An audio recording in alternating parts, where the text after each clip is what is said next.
Hello guys, welcome है आपका मेरे नए व्लॉग में। तो हम जा रहे थे मटकोरा पूजा के लिए। हमारे यहाँ क्या होता है ना कि लड़के की शादी में जितने विधि विधान होते हैं ना वो सब जनों में ही हो जाते हैं। तो शादी के टाइम पे ये सारी चीज़ें नहीं होती हैं।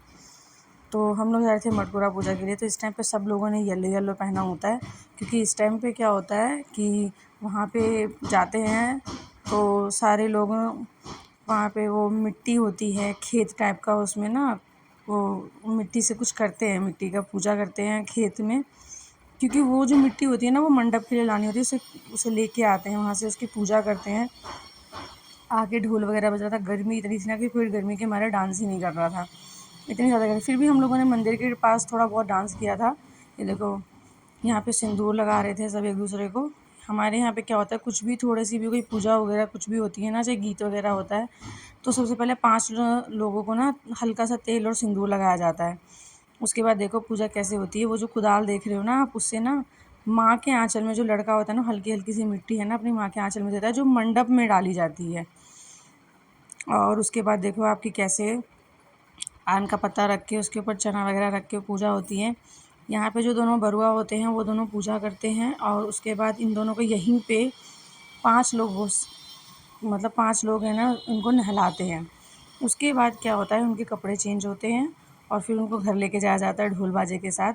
और उसके बाद नेक्स्ट डे उनका जनेऊ वगैरह स्टार्ट होता है। तो अभी देखो जिस तरीके से आप देख रहे हो कि पूजा हो रही है, फ़ोटोज़ वगैरह क्लिक हो रही है। अब इनको थोड़ी देर में नहलाया जाएगा। हर चीज़ रिकॉर्ड करना पॉसिबल नहीं हो पा रहा था, क्योंकि मेरे पास फ़ोन नहीं रह रहा था। गर्मी इतनी ज़्यादा थी, इतनी ज़्यादा गर्मी थी ना कि मतलब फ़ोन भी हीट हो जा रहा था, इतनी गर्मी लग रही है यहाँ पर। है तो पूरा ओपन एरिया था, पर बिल्कुल भी हवा नहीं चल रही थी, बहुत ज़्यादा गर्मी थी। तो मैं थोड़ा बहुत भी जो रिकॉर्ड कर पा रही थी वो दिखा रही हूँ, बाकी सारी बातें मैं आपको वैसे ही बता देती हूँ। तो उसके बाद क्या होता है, जब लड़का नहा लेता है ना, देखो इस तरीके से नहलाया जाता है।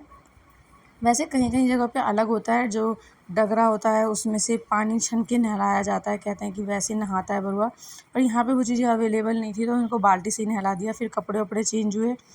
उसके बाद जो बरुआ होता है ना, 5 लोगों को ना खोइच में जो ब्लैक वाले चने होते हैं ना वो देता है। तो सब ने वो ले लिया था, मैंने भी ले लिया था। उसके बाद यहाँ पे हो रहा था डांस।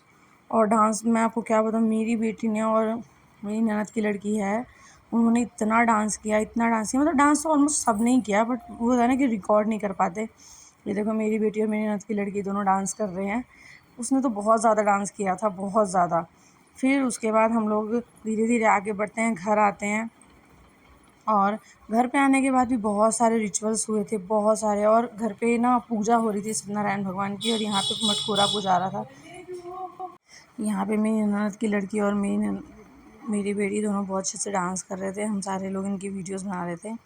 उसके बाद होता है खोइंछा देना। तो मैंने जैसा भी पहले बोला था कि जो बरुआ होता है वो 5 बार खोइंछा देता है। तो मैंने भी लिया था, पर उस टाइम पे फ़ोन पता नहीं किसके पास था, उसने वीडियो रिकॉर्ड नहीं किया है। बहुत सारे लोग थे यहाँ पे, सारी जितनी भी मतलब वो होती है ना, भाभी वगैरह होती हैं, चाची होती हैं, वो सारे खोइंछा लेते हैं। तो ये देखो यहाँ पे मुझे मौसी जी कह रही हैं कि तुम भी खोइंछा ले लो। ये देखो हमारी वीडियोस, ये बरुआ की मम्मी हैं और एक वो रही हैं।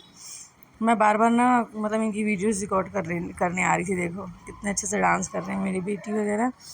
और उसके बाद हम लोग जब धीरे धीरे घर पहुंच रहे थे, तो रास्ते में हम लोगों ने भी बहुत डांस किया था। गर्मी है पर इन्जॉयमेंट भी तो ज़रूरी है। अगर इन्जॉयमेंट नहीं करेंगे तो मज़ा कैसे आएगा। बिल्कुल सिंपल सिंपल सिर्फ ढोल बज रहा हो और डांस ना हो तो मज़ा ही नहीं आता। और ढोल बजते ही तो मेरा डांस तो झट से निकल जाता है।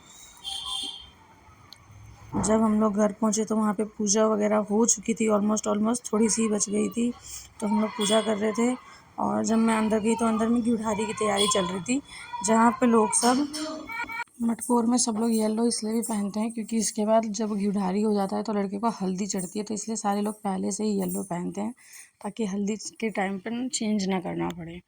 उसके बाद भाई हम लोग गर्मी से आए थे, सारे लोग वहाँ पे बाहर में कोल्ड ड्रिंक वगैरह पानी वगैरह पी रहे थे। यहाँ अंदर घिउढ़ारी हो रहा था।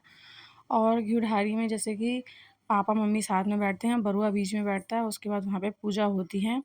आगे ना एक मिट्टी के गमले में बाँस रोपा हुआ होता है, उसकी पूजा होती है। और क्या बोलते हैं, दूध चावल और मीठी खीर बनती है, पूड़ी बनती है। और उसके बाद केले पत्ते पे उसको इस तरीके से रख के उसके बाद पूजा होती है। तो ये सब लोग पूजा कर रहे थे और पीछे के लोग बैठ के गीत वगैरह गा रहे थे। हमारे यहाँ पे गीत तो मस्ट है, मतलब जितने भी लोग होते हैं, एक-एक छोटी-छोटी सी जो पूजा होती है या विधि-विधान होते हैं, उन सब के लिए गीत बहुत अच्छे-अच्छे गीत गाते हैं। बहुत मज़ा आ रहा था देखने में। इसके बाद मैंने इंस्टा पे वीडियो अपलोड करी है हल्दी की, क्योंकि हल्दी जब चढ़ा था उस टाइम पे बहुत लेट हो गया था, तो एक छोटी-सी क्लिप टाइप की मैंने बनाई थी जो इंस्टा पे अपलोड करी है मैंने। आप लोग मेरे इंस्टा पे उसे देख सकते हैं।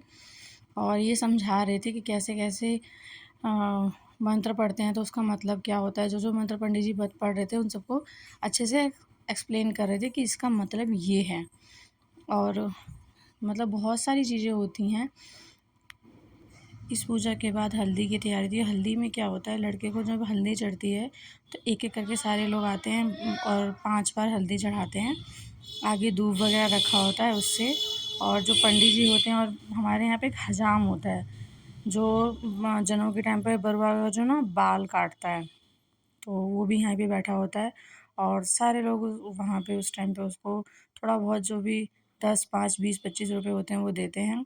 और ये देखो यहाँ पे मैं भी हल्दी लगा रही थी। मैं फ़र्स्ट टाइम ये सारी चीज़ें कर रही हूँ, मैंने ऐसा कभी नहीं किया, तो मुझे सब बता रहे थे कि ऐसे करते हैं। फिर उसके बाद मैंने लोगों को ऐसे करके और फिर पैसे दिए। सारे लोग गीत वगैरह गा रहे थे। इसके बाद ये सब सारे रिचुअल्स होते-होते 2 ढाई 3 बज चुके थे और 2 बजे हम लोग अपने घर के लिए निकले। देख लो 2 बज रहे थे इस टाइम पे, और मैं ऐसे रोड पे घूम रही थी अपने घर आने के लिए, क्योंकि मेरा घर बहुत पास है मौसी सास के घर से, तो मैं पैदल ही चली जाती हूँ और आ जाती हूँ। और मेरे साथ बड़ी वाली मेरी मामी सास थी। ओके गाइज़, मिलते हैं नेक्स्ट व्लॉग में। Bye bye.